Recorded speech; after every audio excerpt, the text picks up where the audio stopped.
ప్రతి మనిషి తన జీవితంలో జాతర చూడని సందర్భం ఉండదు. పెద్ద నగరంలోనూ ఉన్న చిన్న పట్టణంలో బ్రతుకుతున్న ఏదో ఒక రూపంలో ఈ సాంప్రదాయ సందడిని మిస్ కారు.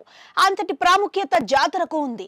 ఇటీవల కాలంలో ఇదే ఒక సక్సెస్ ఫార్ములాగా మారుతుందంటే ఆశ్చర్యం కలగక మానదు. దేవరాలో కీలకమైన 2 ఎపిసోడ్లను దర్శకుడు కొరటాల శివ దీని చుట్టే డిజైన్ చేశారు.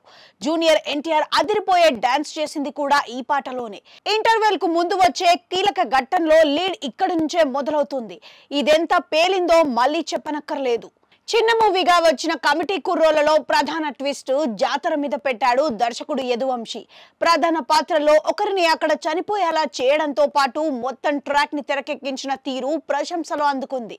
కిరణ్ అబ్బవరం కాలో సైతం ఇదే కీలక పాత్ర పోషించనుంది. భారీ ఎత్తున తీసిన క్లైమాక్స్ తాలూకు విజువల్స్ కొన్ని షేర్ చేయడం ద్వారా ఎంత ఖర్చు పెట్టారో క్లూ ఇచ్చారు. ఇవన్నీ పక్కన పెడితే పుష్ప 2 ది రూల్ లో గంగమ్మ జాతర గురించి టీం ఇస్తున్న లీక్స్ అభిమానులకు నిద్రపోనివ్వడం కష్టమేలా ఉన్నాయి. పావు గంటకు పైగా ఈ నేపథ్యంలో ఫైట్ ఉంటదట. గత ఏడాది మంగళవారం లాంటి సెమీ హారర్ థ్రిల్లర్ సినిమాల్లోనూ జాతర మీదే మెయిన్ బ్యాక్ డ్రాప్ ఉంటుంది.